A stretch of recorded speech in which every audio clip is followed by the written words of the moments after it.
Hello and welcome to the Game Changers podcast, where you'll hear from trailblazing, fearless women in sport.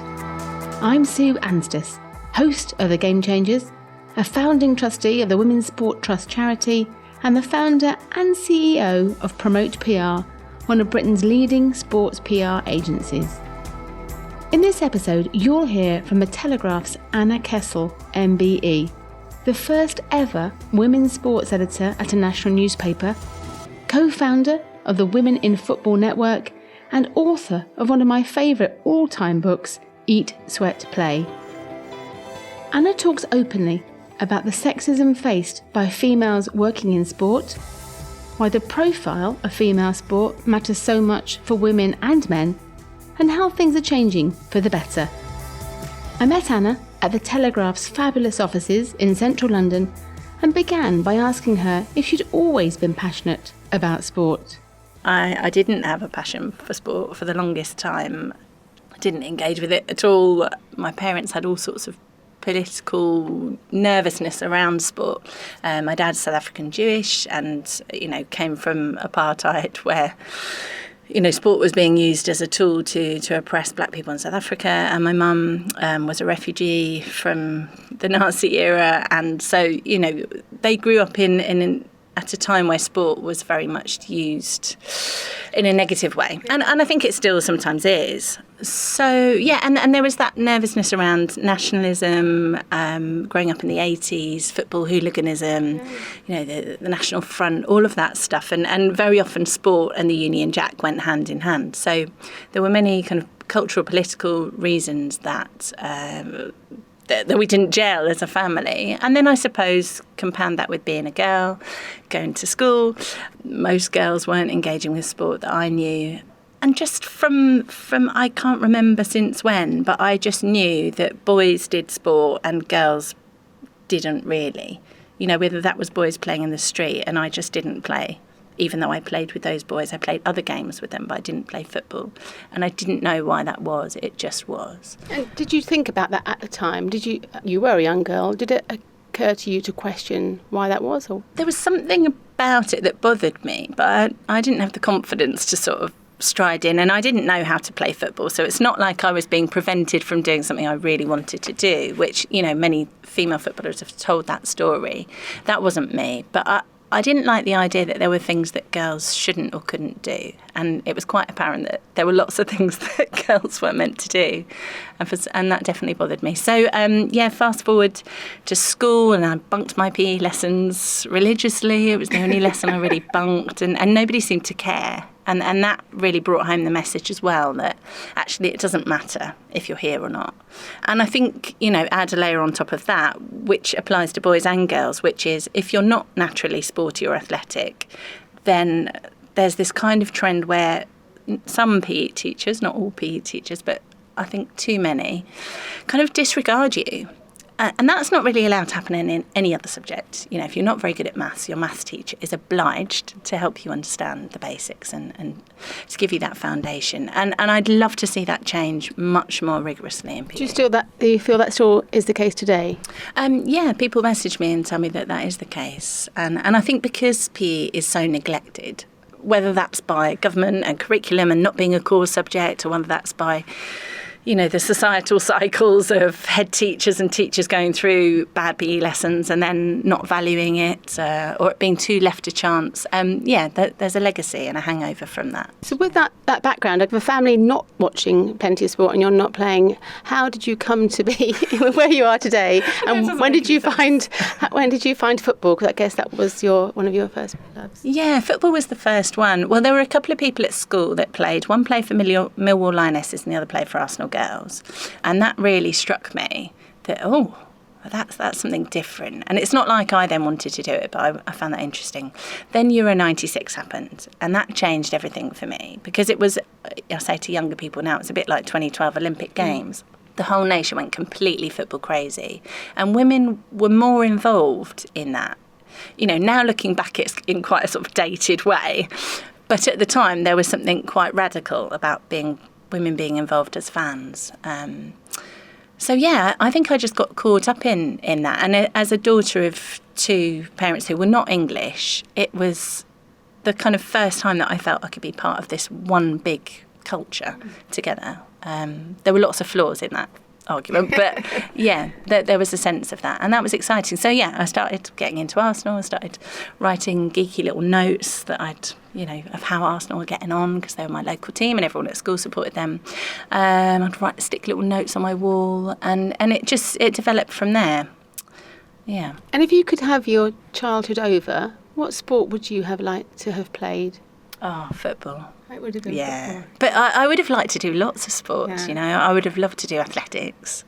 That's a good question. I can't do that for you, though, unfortunately, but good to think about it. I know you're so passionate about the power of female sporting role models to provide that positive impact for young girls. So why is that?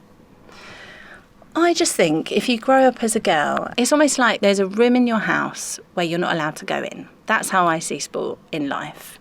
There's a sphere in the world that is hugely powerful, influential, that political leaders fall over themselves to get involved with. And women are obstructed from that space. And I think we cannot live a whole and complete life. We cannot really play a full role in society as long as that's the case. I love that analogy. That's fantastic. Makes me feel a bit emotional, actually, but it's so true, isn't it? Yeah. And who inspired the young Anna Kessel in terms of female sporting role models or women that you saw in sport? Well, my mum's Czech, and she was obsessed with Martina Navratilova. Yeah. Not only because she was Czech, but also she wore glasses, she wore shorts, and she loved that. And yeah, exactly. And I really liked that too, because I liked wearing shorts, and I didn't like that girls were meant to wear skirts and dresses. So yeah, even though I didn't really gel with sport, I wasn't a tennis fanatic. There was something about her being around that was pretty powerful, and she was brilliant at it. I knew that she was brilliant at it, and that was important. And what inspired your pathway into journalism? It kind of stemmed from writing those geeky notes about Arsenal. Yeah. I actually wanted to be a novelist, and I just thought journalism would be a stepping stone along the way, and that it would be a fun thing to do, a bit of sports journalism. I had no idea how hard it was to get into it, and no idea how gripping and brilliant it would be to be part of it. So here I am, as you said, nearly 2 decades on. And was sports journalism the route in, or was it journalism and then into sport? No, it was sports journalism from the start. I wrote to every broadsheet newspaper sports desk in the country and asked to come and do work experience. And what age was that you were doing? I think I was 24. Right. I'd graduated by then. And what did you study? English literature. And only one desk replied. Thank you, Vicky Barrett, who used to be on the Observer Sports desk. She was the secretary there. And she, sometimes it's down to that one person. Absolutely. And she was aware that there were very few women coming through the desk, either being employed or coming to do work experience. And I think she just straight away sort of said, yes, come. And she let me come for a month, which again is quite a rarity. And then she let me stay. And then she got me a laptop. And then she got me a login. She just did. Okay. She got stuff done. And without her, and, I went on to have lots of other mentors. The editor was amazing, Brian Oliver, and Oliver Owen too. But yeah, sometimes it's that one enabler. Mm. And that's important to think for all of us, isn't it? Where we can be that enabler to make that small action that could have a huge impact on someone's future access. And God, yeah. Looking from the outside in, people might say, oh, Vicky, she was the administrator on the sports desk. But everybody has so much power, particularly when you're working in a big institution or a big corporation. And she used her power, and I just think it was brilliant. It's fantastic, and to open that door, isn't it? And as a young female sports reporter, a very dominated world of sport, I'm sure you experienced your fair share of sexist behaviour. Is there any moments of significant impact how many that you could share with us? You're laughing. Oh, there were just so many. And at first it was sort of, I was young and there was nothing so terrible that I was traumatised by it. It was stuff that I could brush off and perhaps didn't realise really the weight of what was happening at the time. I saw it as a bit of a challenge, and I was like, I'll tough it out. But I think looking back, I realised more the significance of all those, some of them were microaggressions, as we say now.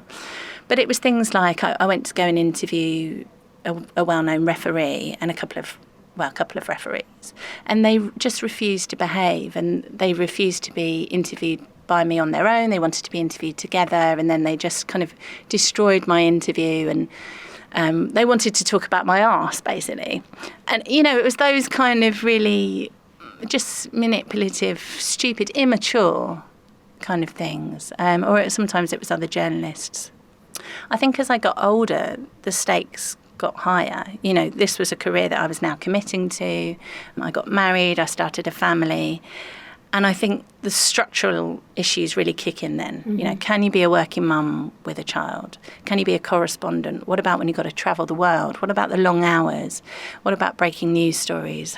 Can the industry accommodate working mothers? And at the time, the answer definitely wasn't a resounding yes. And it's interesting that there are still so few working mums doing this role. And I'm really happy that both myself and Vicky Hodges, who's the deputy at the Telegraph, are both part-time working mums. Fantastic that they've made that work. And just not taking you back to the sexism and so on. So how did you deal? Did you brush it off? Did you have a quip back to people? How did you feel you dealt with that? Yeah, I didn't know how to deal with it. I read something recently that said women tend to do either freeze or friend. That's their response to kind of male aggressions or sexual advances. And I'd say that definitely resonates, because I either just sort of plugged up and didn't know what to say, or I'd kind of try and smile and laugh it off. But I wasn't part of the joke, so there's no point me laughing along. And I'd love us as women to think more about, yes, the onus should be on men not to do those things. That's number one. But also, what can we do for ourselves in those situations to kind of empower ourselves to just actually say, oh, sorry, I'm just going to stop the interview now because you're not behaving. And, I could have done that, but I didn't feel that I could do that. It didn't even occur to me. And having that confidence as a young reporter, journalist, making your way in the sector too as well sometimes. Yeah, that's hard. Yeah. Is it still tougher for women to come into sports journalism than men? Yeah. It is, because it's a male-dominated industry, and I think any time there's an imbalance, you could take that to apply to anything. It's a very white industry, even more than it's a male-dominated industry, and that's a massive discussion that we need to start having. Clearly, you're doing fantastic work here with the women that you've got working on the paper and others coming through, and Rebecca Myers at Sunday Times. And, you look around and I see these amazing women having their voices. I can't remember the name. They were fantastic women at the Times. The young Hudson. Molly Hudson. I mean, it's just, that's been marvellous, isn't it, to see these fantastic women coming through. But do you feel there is a shift in terms of female sports journalists? I think there is, but it's quite slow, isn't it? Yeah. If we look at the stats now and how few there are still, I think it was only a couple of years ago somebody did a research piece and female bylines were less than 2% in sports pages. So we've got such a long way to go. And, until women get into those senior roles where they're hiring and making decisions on sports desks, then it's even slower to change, whether that's the type of coverage that we do or the type of people that we hire. And it is different. We've seen it here. We've done a number of hires and we did a paid work experience scheme that we recruited for. And if you want to get ethnic minority, if you want to get women, you have to hire in a different way, and you have to change the language. And I think that's something that we're, as an industry, still waking up to and still figuring out. What advice would you give to young women who are, and I'm sure we're both contacted by many, but women coming into sports journalism now? Oh, yeah. Do you know, I feel like the industry and things have changed so much, particularly in regard to, you now have the option to cover women's sport. Yeah. Or to say, I'm a women's sport specialist. It's not guaranteed that there's necessarily a job, but there's more opportunities now for that, which I think in some ways is making women more accepted in this industry. I mean, the biggest thing for me has been about contacts and finding people who can help you, because the industry still isn't fair in its recruitment, in its promotions, in valuing who's great. I remember speaking to a very senior man in the industry about who they were giving a platform to, and he said to me, I only want the best, because I was saying you don't have very many women. And he said, I only want the best. And I said, well, the best is subjective. So your definition of the best might be completely different from mine. And he just couldn't get his head around that. And he was like, no, I just want the best. And I thought, oh God, this is a sort of constant conversation that I think we all come back to, and it's really challenging around recruitment to change that. And you mentioned networks there, which leads me nicely into women in football. So in 2007, you and Shelley Alexander established Women in Football. So why did you feel there was a need for that? It came out of those early experiences going to matches, having those kind of conversations. And I would do this thing where I'd look out for another woman, whether that was the receptionist or just anyone really, because often I wouldn't see another woman on a match day. And then I'd be curious about who they were. I wanted to catch their eye. My then boyfriend, now husband, used to talk about this I see you thing that black people do, or people of colour often do, where if you see another person who looks like you acknowledge each other, even if you've never met before. Yeah. And I thought that was something that we should do more as women. And sometimes as women, we sort of avoid eye contact. We're just so nervous to see anyone at times. Yeah. So I started to think about setting up a network. And initially, this was before I'd met Shelley, I went to see Kelly Simmons at the FA. And she was hugely encouraging. And she said, oh, this would be amazing, let's do it. All those millions of years ago, when we asked someone more senior at the FA, they said no. Because they thought the FA Council, which at the time was 91 men out of 92 people, would feel uncomfortable with the idea of women getting together.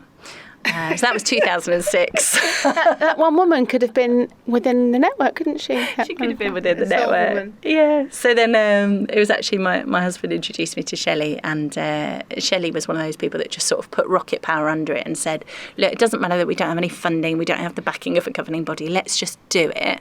We'll find a room and we'll do it again. We'll get on with it. And now we've got over 3,000 women, it's over 10 years later. And what are you most proud of those achievements over those 10 years, would you say? I think there's lots of things I'm proud of, and lots of individuals that we helped along with the way, and the pro bono legal advice that we've been able to support women with, which has been amazing. Because if you find yourself in that workplace discrimination situation, it is just so harrowing. And I've spoken to some of those women and heard just how their lives were being torn apart. So to be able to help individuals has been great. And that's been a key element of one of the... Yeah, it has. And it's always been quite a low-key thing because we do it confidentially, so we can't talk about the cases. But yeah, and it's I'm really proud of that we're able to do it. And we're very grateful to have Mishcon Derea actually supporting that work. But more broadly, I think the fact that when we started Women in Football, there was a lack of understanding that women in the football industry was an issue, that sexism was an issue. People just didn't think it was. It didn't have media coverage. Today, if something happens, there'll be an article about it. That didn't happen then. And that conversation has moved on so much. And also at that time, we couldn't have predicted the growth of women's football as it has come to be now. So, yeah, it's been amazing that Women in Football has been able to play a part in that. And you've moved on now from your chair role. So what do you feel the future goals for your successor are in terms of taking women in football forward? Well, it's lovely to have somebody else running it. Oh, my goodness. Ebru Coxell, she's doing a fantastic job. We've got Jane Purden as CEO. Again, two women who are so senior in their career paths and so well respected. It's amazing to think that they're running it, something that was just an idea all those years ago. Just seeing them go from strength to strength, being able to help more women. I'd like to see, clubs and governing bodies and major players within the sports industry engaging more around what work can they do to actively support women in the workplace, because there's still so much discrimination that does go on. You've championed women across the whole sector, so coaches, officials, administrators, players and media. And it's fantastic that we're seeing so many more women on our screens, in recently reporting on sport. So why do you feel it's important to have those female voices in media, print, television, etc.? It's normalising massively. I'll never forget when my eldest daughter was, I don't think she was even 2. And was it 2013? Yeah, the Women's Euros were on telly. And normally we've always got a sport on in the house because both me and my husband watch it. And it's normally, men's Premier League football. But this was women's football, and it was the first time that she really stopped and paid attention to the screen. And I thought that was really interesting, that even at such a young age, she was picking up. Saw herself. Yeah, she saw herself. So, yeah, seeing Alex Scott on Sky Sports amongst the pundits, seeing a Jackie Oatley, a Gabby Logan, it's just so powerful. It makes women feel like they can be part of that. And also it changes the narrative. You saw the way Alex Scott talking about mental health issues as a pundit, changing the conversation. I like to think what we're doing here at the Telegraph, thinking about language and how we present sportswomen, just changing that story. We're so fed up of, we saw it around the Rio Olympics, wife of, or, husband proud of, all that nonsense. And as long as those kind of habits exist, women will always be belittled. So, yeah. And what specific challenges do you think women in football media have faced? You mentioned Alex and Jackie and others there. Do you feel football is worse? I mean, obviously it's very high profile and that's fantastic, but is it worse than other sports for the negativity for those female presenters? I think as one of the biggest sports, yeah, it is. I mean, I remember when Jackie was pregnant and she was working late shifts at the BBC, walking across a dark car park, 6 months pregnant, and she was getting these notes, threats at work. That's it. People say, you can brush off sexist abuse, but it can be really scary and intimidating, and that makes you question whether it's safe for you to continue your job. That's insane. And what do you say to women that are coming through now who might feel intimidated by that vitriol that's thrown at female presenters? What is the answer, if not to brush it off, which isn't the right approach? Let's not tough it out. I think generations that came before me, the women who walked that path, hats off to them, they're absolutely incredible. But too many of them sort of put on the stiff upper lip and got on with it. And I think my generation did that too much too. And I don't want us to pass that on to the next generation of women. I think we have to sort of put our hands up and say, no, come on, enough's enough. Let's call out problems when they happen. Let's ask for help of each other. Let's just not put up with stuff, because it just continues if we do that. And it's not that the onus is on us to stop it, but let's recognise the power that we have in the situation. And a network, as you've said, with women in football, having others and us having this conversation now. I mean, recognising it's happening elsewhere can be a very powerful thing too.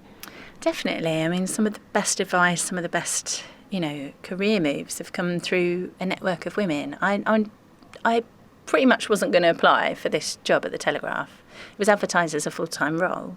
I've got 2 young children. One is not at school yet, and it would be impossible for me to be a full-time editor. So, yeah, but the reason why I applied was because so many women messaged me and said, you are applying for that job, aren't you? And some of them really chased me about it and said, come on, just ask them if they'll do it part-time.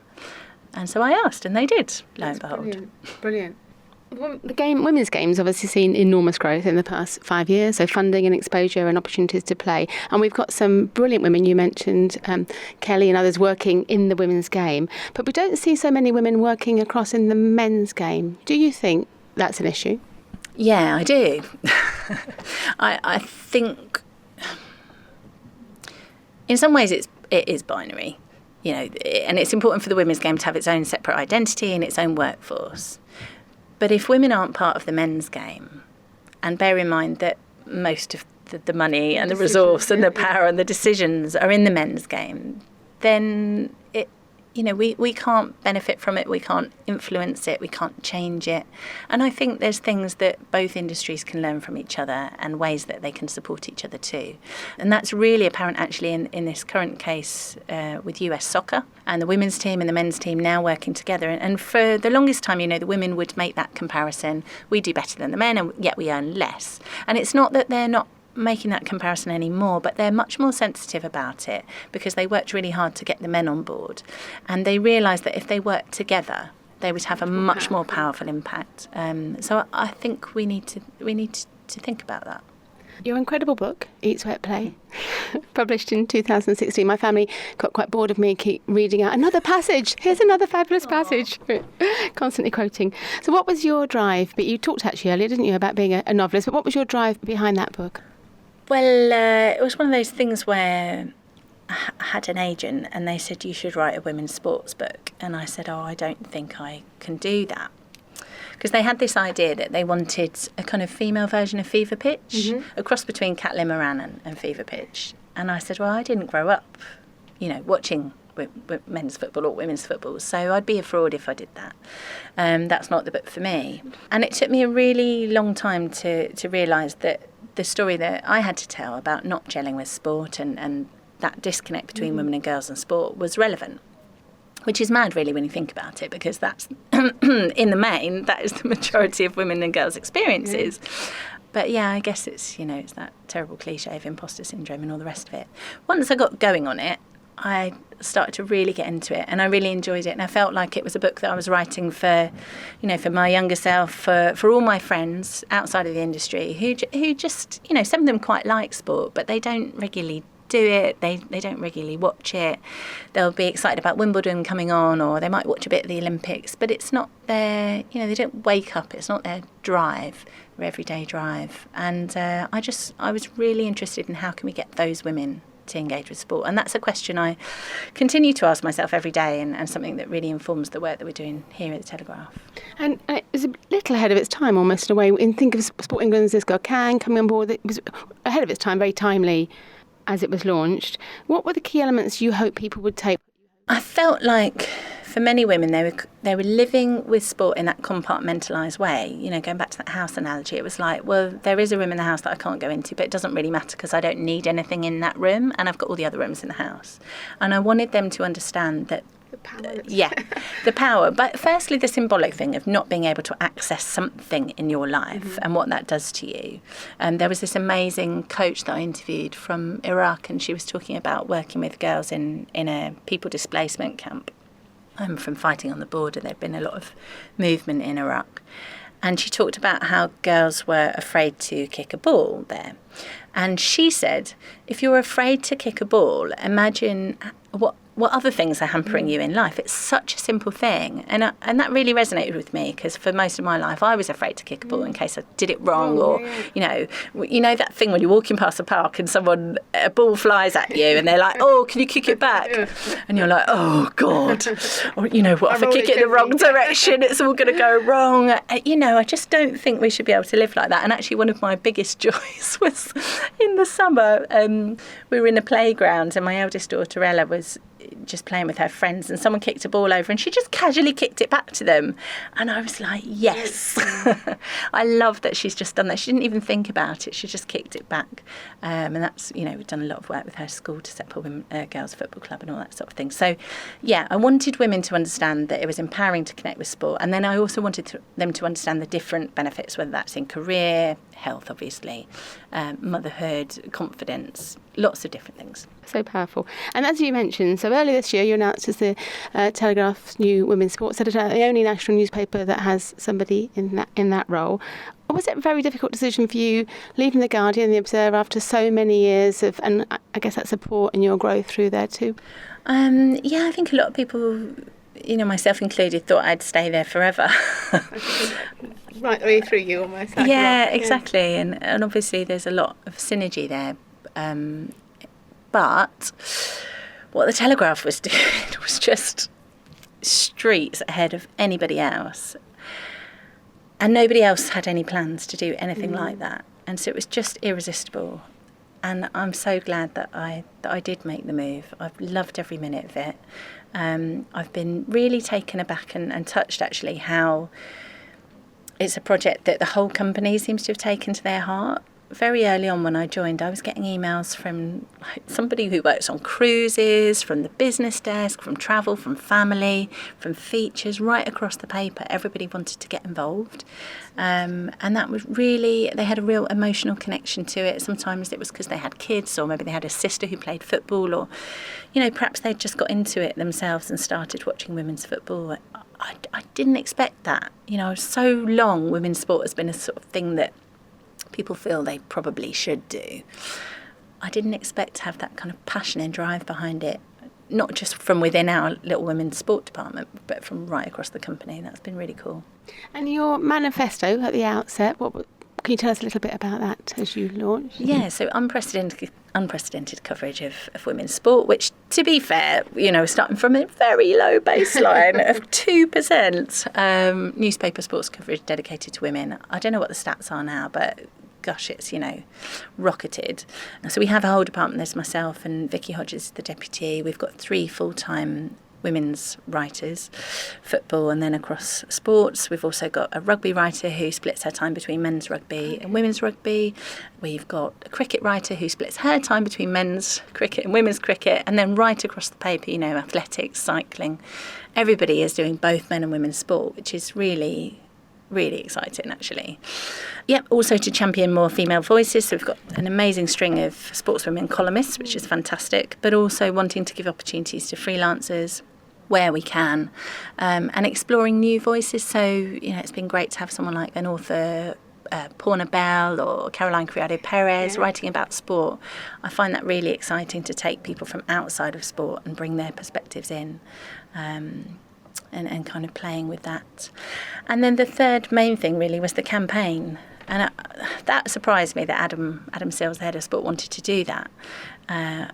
He said, what do you think about a campaign? We were thinking maybe something around school sport and girls. I couldn't believe it. I was like, seriously? Oh my God.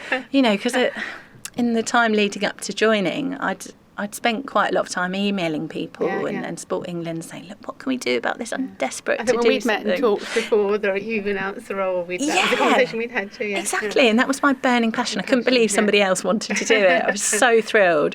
So we launched this campaign, Girls Inspired. I hardly did anything on it. It was Jeremy Wilson, who's been amazing. He really drove it and engaged government and lobbied ministers and so on.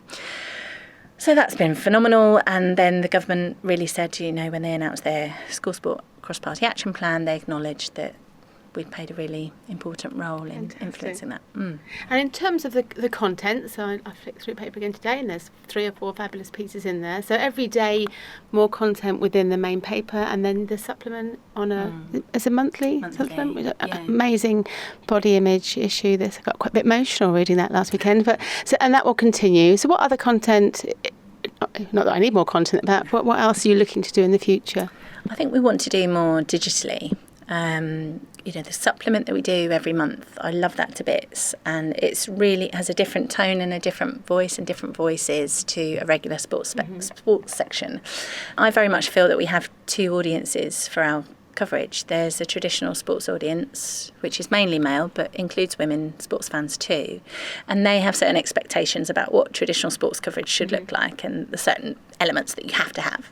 And then there's a newer audience that we want to speak to, which is predominantly women, but also men and non-binary who may not previously have picked up a sports section, or perhaps just binned it as the first thing. So many of my friends, they literally pick up the paper, bin the sports section or recycle it. I really want to speak to those readers, and that's what the supplement's all about. And that's wonderful. It's once a month, but I'd like to continue that conversation more during the month, have more opinion pieces online. We're going to be hiring a digital specialist just for Telegraph Women's Sport to work more on that. Been 6 months, a successful 6 months. What challenges have you faced, would you say? Has it all been smooth sailing? Oh, gosh. Well, the best thing is that everything I've asked of Adam, he said yes to. Yeah, I mean, you can't ask for more than that, can you? He's been an incredible boss, and I think, his valuing of the project, I guess, lies so much in the fact that it was his idea. He spent 18 months bringing this together. Goodness. Finding, the finance for it, backing of the company. He did that incredibly difficult groundwork, which nobody could see. Yeah. So he wasn't getting any thanks or praise. I turned up on the day that we launched. It was my first day. Stood on the stage and everyone went, "This is wonderful." And I hadn't done anything at that point. So, it just goes to show that when you invest in something and you put the time into it, you care more about it. And that's why it's important not just to leave that work to women or to people who care about it, but for everybody to get involved. Yeah, so I've loved all of it. Of course there's challenges, and we're talking about changing a structure. I don't just want us to work in silo. You know, we have women's sports specialist journalists, but it's really important that we work right across the range of writers that we have. And so that means having conversations about, okay, what's our content then going to be? I know you've written for 30 years and you've won every award under the sun, but and it's been wonderful that those writers have been really open to that and interested and keen to do something new and fresh. But yeah, that's obviously a difficult conversation. From my perspective, I don't want to come in and say, oh, actually, you've got to change, because these are highly respected individuals. And across the sector, whilst you're here and having success here, I feel I've seen the impact of other people sitting up and taking note and perhaps taking women's sports journalism and reporting women's sport more seriously too, which is, I guess, a positive thing for the sector, the wider sector too. Yeah, I really hope that it's a huge kick up the arse for everyone else to do much, much more and to be bolder with it. You know, Adam could have just hired one person to do a bit, but he's hired an entire department. And I think, really, if you want to make change, you've got to be bold. Yeah. Are there any subjects on female sport that you're wary of covering or that you haven't covered? I think we've knocked through so many taboos in women's sport. I think back to 3 or 4 years ago when there was a nervousness talking about menstruation. Now I feel like we write and talk about menstruation every other week. Yeah. And I love it. You know, you can sit on the desk and, you know, the guys are like, oh, it's really fascinating, and, you know, pelvic floor dysfunction and incontinence and menopause and all this stuff that previously we just couldn't talk about. And now... And sport's a fabulous vehicle to have those conversations and for the wider society and officers to be aware of too. And it's a really integral part of women's sport. You know, we're talking about enabling women's sports performance, and you can't do that without addressing all the different female body things. It can be female body, exactly. It's a madness. So yeah, it's been great to kind of champion those things. I suppose the one biggest issue that I don't know what the answer to it is trans, and how do we approach that? How do we solve it? I don't know how we solve it. I haven't asked people through the series of podcasts about that, because it's like there is an issue there, but if you don't have the answer, there's so much vitriol that's thrown around on both sides. It doesn't seem to be a constructive conversation around it. So I almost haven't gone there I feel the women I'm talking to probably have a similar opinion too, really. Yeah, I really do. I think that even when people have been well-meaning, someone like Martina Navratilova, who I respect hugely, when she came out and wrote that opinion piece, I hate to say anything negative about her because I just think she's incredible, but the language that she used was so disrespectful. And I think no matter where you sit on the spectrum, you have to come with respect when you talk about it. And if you don't, A, no one's going to listen, you're going to get everyone's backs up. But B, I just can't really... I can't take your point of view seriously unless you're able to discuss it in a dispassionate way, in a calm and dispassionate way. So, yeah, there's still a lot of thinking to be done about that. Yeah, and discussion. Yeah. We hear a lot, don't we, about sport being at the tipping point for women's sport, at the point at which everything changes forever. Do you think we're there yet? Are we there now? Yeah. What is the tipping point? I think that's, I guess the theory is that in a Malcolm Gladwell fashion, it's the point at which enough has been done that you've almost broken down that barrier, you've opened that door, and everything changes from that point onwards. So, and people talked, didn't they, 2012, 2015, this summer is the tipping point of, have we done enough? Are we there? Is the only way up now from here? Yeah, I think it is. There's something about that phrase that makes me nervous. And we use it all the time for women's sport. But it's almost as like, when you see a bucket tipping, which I did the other day in the park when my kids went to the seaside park. There literally was a bucket filling with water and it splashed and they all screamed and loved it. It kind of denotes that it's a singular moment. Yeah, an avalanche of something. Yeah, exactly. And in that singular moment, enough can change. To never go. Yeah, exactly. Or to name it, or, I just feel that the weight of history is so heavy on everything that we do that there can't be a singular moment. If we can have lots of little tipping points or watershed moments, then I think we are having those, and they're really important to have. But I don't think there can be a kind of singular change moment. I thought it was your appointment, actually. Oh, you didn't.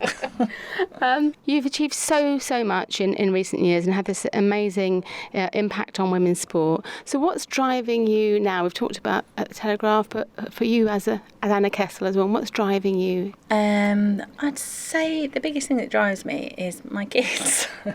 Because you see the way that society behaves, you see it so starkly. The way that kids then respond to that and receive it. Simple thing of going to buy school shoes the other day. And we go into Clark's, and Clark's have made a big effort to not call things boys and girls shoes anymore, which is wonderful, but they still arrange the shoes in boys and girls shoes, and they still manufacture boys and girls shoes. So even when we went to the PE plimsoll stand, there's one side it doesn't say boys, but it covers the whole foot, and there's another side it doesn't say girls, but it's open, it's flimsy, and it's got a sparkly flower on it. And I just said to my daughter, look, I'm not getting the flower ones because they're not going to support your foot. And it's not going to keep you dry if it's raining when you're doing PE. You can't kick a ball. You can't kick a ball. You can't run around properly. It's so fundamental. And yet when you talk about things like that, there's such a resistance. And people say, why are you complaining about that? But that's one of a million different examples I could give you about things that my kids come into contact with to do with, it's not even about sport. I don't care if they never play sport in their lives, really. I just want them to be physically confident and active and have that positive relationship with their body. And we're still so far from that. And that's mind-boggling in 2019. Yeah, that does upset me. So I think we've got a really long way to go. And if you could change one thing, so media coverage, professional contracts, the funding coming into sport, spectators at events, do you think there's one element that will have the biggest impact on sport? Is that not really a question? I mean, it's all of those things, isn't it? I know that's such a cop-out answer, but you can't have one without the other because they all depend on each other. Media broadcast are more interested when there's bums on seats. Bums on seats, they're more interested to go when it's a big thing on the media, so they all feed into each other. But I do think getting people into stadiums is massively important. And also thinking about, thinking a lot about football with the WSL season about to start. Yeah. What does that look like? When we watched the Women's World Cup, people got really into it. We saw those record figures. I wore one of the football shirts down the market on the weekend, and a man said to me, "Oh, that's the women's football shirt, isn't it?" And I said, "How do you know that?" And he said, "Because I watched the Women's World Cup." So, that's a more ordinary conversation to have, which is wonderful. But when they were watching that World Cup, and when my kids were watching it, they saw it dressed up fancy. They saw that really slick production, fantastic pundits, slick studio, amazing stadiums, big crowds, not enough big crowds in all the stadiums, but there were enough big games where it was full. The WSL is going to look nothing like that. And we need to be so much more ambitious for our domestic league here. Yeah, I think sometimes women are too grateful for small things that we receive, and I really want to see, that ambition lifted. Yes, we have to be realistic, but if we don't put the ambition on the board in the first place, we might never get there, or it will take much longer. So please, can we have big, fancy, shiny, cool stadiums for our sportswomen to play in, full of people, with the best media presentation? Why don't we want that? I do. What an extraordinary woman. How could you not be inspired by all Anna's done to shift the dial for women's sport across the last 2 decades? It was really kind of her to take the time to meet with me when I know she's so incredibly busy as the women's sport editor at the Telegraph. I'd love to know what you think about the Game Changers podcast, so please do leave a review or give us a rating on Apple Podcasts. You can also find me across social media at Sue Anstis. You can make sure you don't miss out on future episodes by subscribing to The Game Changers and find out more about all my guests from Series 1 and 2 at promotepr.com/gamechangers. Next week, I'm talking with Jo Adams, CEO at England Netball, who's recently announced her departure from the sport after an incredible 9 years. Jo's brought huge sponsorship into netball, driven substantial growth in TV audiences and spectators, increased grassroots participation, hosted a slick home World Cup, and if all that wasn't enough, on her watch, the England team won that incredible gold at the Commonwealth Games. Well, have a look at the big sports in this country, how many women run them, how many women make those long lists to even have a shot at some of those jobs. I'm running one of the most successful sports in this country. My name wouldn't have appeared on any of those lists.